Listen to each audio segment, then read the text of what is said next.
Section 4.3 is on curve sketching. Now, what curve sketching is basically just a continuation of the first two sections. And really you really kind of already have been doing curve sketching by doing concavity, increasing, decreasing functions, and looking at maxes and mins. You've already really kind of dove into the idea of curve sketching. What this section does is basically just throws everything together, so it kind of takes all these concepts that you learned in calculus, like critical values, maxes and mins, increasing, decreasing functions, and concavity. And what it does is it adds back in some of the older pre-calculus curve sketching things you did, like finding intercepts, symmetry, and things of that nature. So really, what, in a nutshell, it basically just takes your calculus curve sketching techniques and it combines it with some of the old pre-calc curve graphing techniques that you used to use. So you're kind of just putting both ideas together from pre-calculus and calculus. So in this next list, this is basically the list of everything that kind of is of concern between pre-calc and calc. Some of the things we can do to help us determine the sketch of the curve, and I got them listed here, is 1, find the domain of the function. B is finding intercepts. C is symmetry. D is asymptotes that you might be able to find. E is intervals where it might be increasing or decreasing. F is local maxes and mins. G is mentioned for concavity and points of inflection. And then sketching the curve. So these are this is kind of the map that our book runs us through to sketch the curve. So probably the way this is set up, as you can see, this is a long list of items. I'll try doing one example and going into the detail how you can do it, just to give you a feel for how it works. If such a thing were to occur on the test, the structure would be built in the test where it would kind of guide you. In the test, it would say, well, find step 1, find the domain. Step 2, find where it's increasing and decreasing or whatever. So, as I mentioned, I am going to do an example. Here's some other tips, just some things that are trends in pre-calc and this properties of functions. Polynomials are typically continuous everywhere, so they will be smooth curves, no interruptions or breaks. Trig functions, sine and cosine, will be the same way, but they'll be wave patterns. The other trigonometric functions, however, such as secant, cosecant, cotan, and tan, you will have asymptotes and places where it's undefined. Typically, rational form functions, not always, typically have asymptotes. And functions that are exponential are often in a hockey stick shape and continuous. So, just some kind of trends with different functions you might see.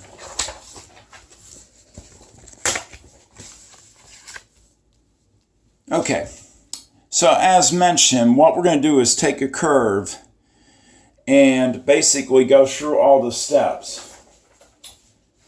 So here's my curve. It's 3x squared minus x cubed.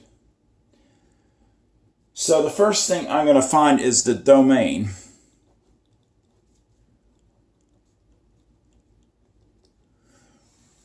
Which will be both x squared and x cubed are continuous everywhere, as we kind of learned. There's really nothing to disrupt this here. There's no rational functions or square roots or potential for x in the denominator. So it's pretty much defined everywhere. So we do know that this curve is going to extend or span the entire graph, the coordinate plane. And, we'll, basically go from negative infinity to infinity. Okay, intercepts. Well, if we set this equal to 0, and this is kind of your old algebra way of viewing this, what we're going to do is find the y-intercepts, and what happens is we'll plug in x is 0, and then, as you can see, I can find the x-intercepts here, in which case, remember, you plug in y is 0. So if we put in 0 for y, let's see, we can solve this. It looks like we have a common factor of x squared that we can factor out, which leaves me with 3, taking out x squared minus x. So x squared would have to equal 0, or 3 minus x would equal 0. And in this case, if we take the square root of both sides, we get x is 0. And in here, if we just move x to the other side, it's just 3. So we do get two x-intercepts at 0, 0, and 3, 0. And it looks like if we plug in x is 0, 3 times 0 squared minus 0 cubed, of course, is just going to be 0. So at this point, anytime you get the origin as one of your intercepts, it will obviously both serve as an x-intercept and a y-intercept. So those are only 2 intercepts I have, and one of them is repeating. It's an x-intercept and a y-intercept. Okay, this course really doesn't put much emphasis on symmetry, and you can spend so much time on it. I'm just going to make this very brief because there's a lot of different symmetries out there, and I don't want you guys just running around on a wild goose chase. Chances are probably will not be on the test, but the 2 main types of symmetry are odd and even. And in situations where it's odd, what happens is if you take your function and plug in x, negative x, you will get the negative value of the function. So if like your function is x cubed, you put in negative x, it's negative x cubed. That's odd because you end up with negative x cubed, which is the opposite sign of the original function. Now if you do that and you get the identical function back, then it's even. So x squared is your typical even function. Now I know this doesn't directly involve this problem. I just kind of given a brief explanation of why that is. So hopefully don't associate this function with that one. This is just merely, I'm doing an example within an example. But x cubed is a classic example of odd because x cubed, if we put in negative x, will be negative x cubed. And an even function would be like x squared, where we put in negative x, it will turn out to be negative. Now, in this, it will turn out to be x squared again, which is identical to the original function. In this situation, and this is directly pertaining to this example, if I do put in negative x,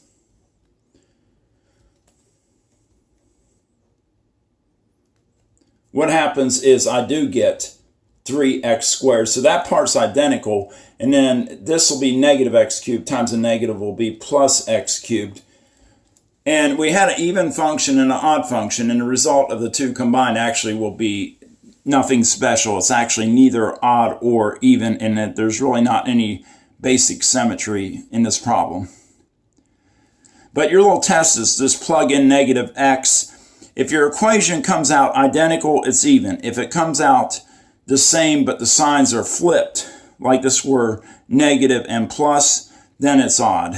In this case, since this stayed positive and this became positive, only one sign switched, it's not odd. It's just really doesn't have any symmetry at all.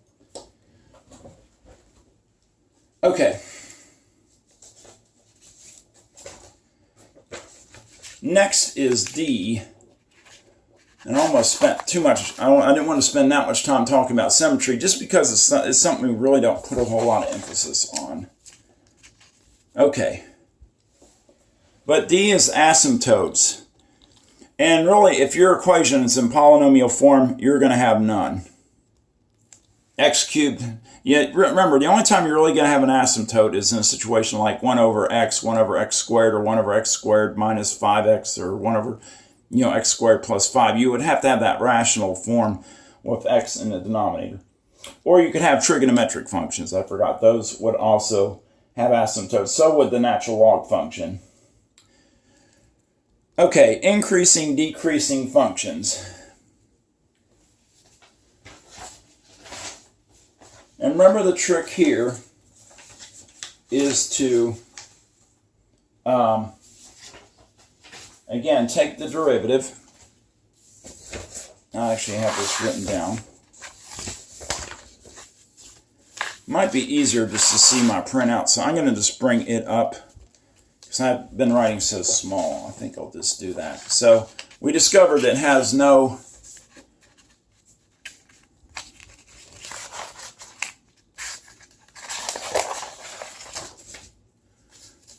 having technical difficulties here. All right, there we go. So we discovered it didn't have any asymptotes. So what I'm going to do is take the derivative of the function, which 3x squared, derivative is 6x, and then derivative of x cubed is minus 3x squared. We then set that equal to 0. This is review. We've done this in section 4.1. It's the increasing, decreasing function chart. So we set it equal to 0. It looks like this is quadratic, but the x will factor out. We can factor out an x and a 3. So factor out 3x, which leaves you with 2 minus x equals 0. That gives me 2 factors. And, of course, if we set 3x equal to 0, that gives us 0. And if you set 2 minus x equal to 0, you get 2. So those are your critical points. So splitting up into 3 intervals, recall that if you have 2 critical points, typically you'll have 3 intervals you test. So you'll test less than 0, in between 0 and 2, and greater than 2, 2 to infinity. So what we do is we take a test value and pick easy numbers to work with. So something less than 0, we could do -1. Something between 0 and 2 would be 1. And something greater than 2 would be like 3. So plugging into the derivative, I actually don't have that, but I can write it up here. If we plug in -1, we get 6 times -1 minus 3 times -1 squared, which comes out to -6 minus 3, because that'll be 1. And that's going to be -9. And as you can see, our sign of our derivative on the first interval is negative. If we plug in 1, 6 times 1 minus 3 times 1 squared is just 6 minus 3. That yields 3, which is positive, so my function is increasing. And then if we do the last derivative at 3, 6 times 3 is 18. 3 times 3 squared is 3 times 9, which is 27. That comes out to -9. 18 minus 27. That's negative, so my function is decreasing. So, I'll take the top part off and slide this up. So our result for the increasing, decreasing functions is decreasing, increasing, decreasing, going across. Okay, last thing is the concavity test. And recall that concavity is related to the second derivative. So let's just run through the derivatives again. My function was 3x squared minus x cubed. So doing concavity tests, let's take the second derivative, which would be, the first derivative would be 6x minus 3x squared. We just did that a minute ago by power rule. And then the derivative of 6x is 6. The derivative of 3x squared is 6x. So the second derivative turns out to be 6 minus 6x. And if we set that equal to 0 to find our possible inflection point, we get 6x is equal to 6. I just moved the 6x over, I guess, and then divide by 6, we get 1. So that is our possible inflection point. All right, using the concavity test, which involves the second derivative, we have 2 intervals to test. Less than 1, greater than 1. So if I plug in something like -1, you could also put in 0. If we put that into the second derivative, we get 6 times -1, which will be 6. That comes out to 12. And if we put in +2, we get 6 minus 12, we get negative 6. So we get positive second derivatives when x is less than 1, from negative infinity to 1, and we get negative second derivatives when it's greater than 1. So that means we're concave or positive. By concavity test, positive second derivative indicates concave upward, negative second derivative indicates concave downward. All right, I will come back and let you copy that in a second. Let's finish it out by sketching the graph. And recall that my critical points were at 0 and 2. And if we put in 0 into the original function, which was 3x squared minus x cubed,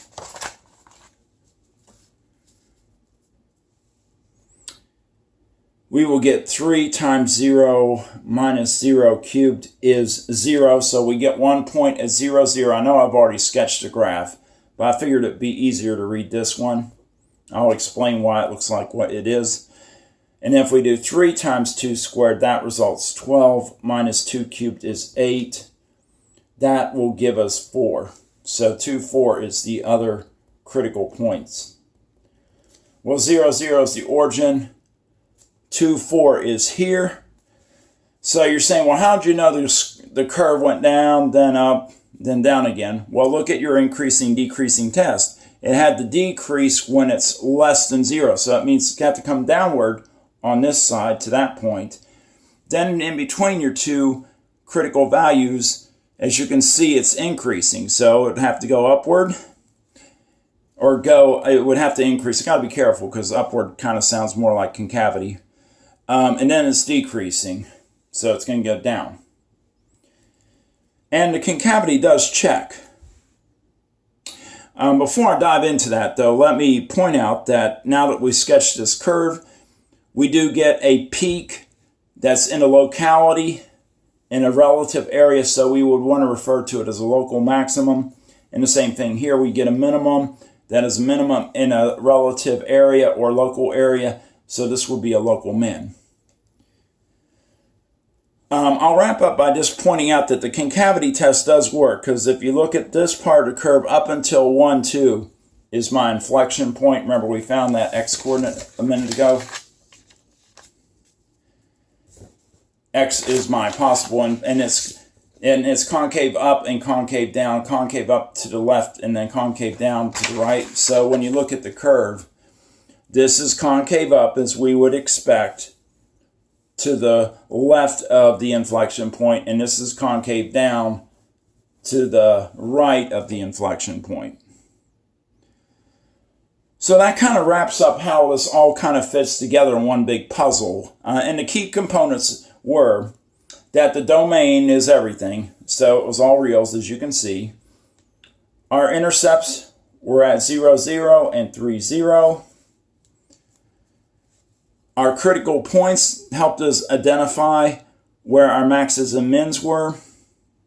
And then basically our increasing, decreasing test and concavity test help us sketch the curve and also identify whether these were local or absolute or mins or maxes or whatever type of extrema they were. They, in this case, turned out to be local max and a local min. All right, this is almost at 20 minutes. I figured this would be a long problem because there's just so many parts to it. So I figured one video would probably just span one problem and just kind of going through the highlights. And basically, that's the whole idea. And your test will indicate these parts when you go through it. The test will kind of guide you through the parts, but you have to know how to do the parts. So when you do the curve sketching, what it really comes down to is just be able to identify domain and range, be able to find your critical points, which I don't have up here right now, be able to do the increasing, decreasing test, be able to sketch the curve, and also be able to do the concavity test. So those 5 things are huge components. Again, the concavity test, increasing, decreasing test, identifying critical values and maxes and mins, and then identifying what the domain is. All All right, continue to work homework problems, and this will be, the next video will be on optimization.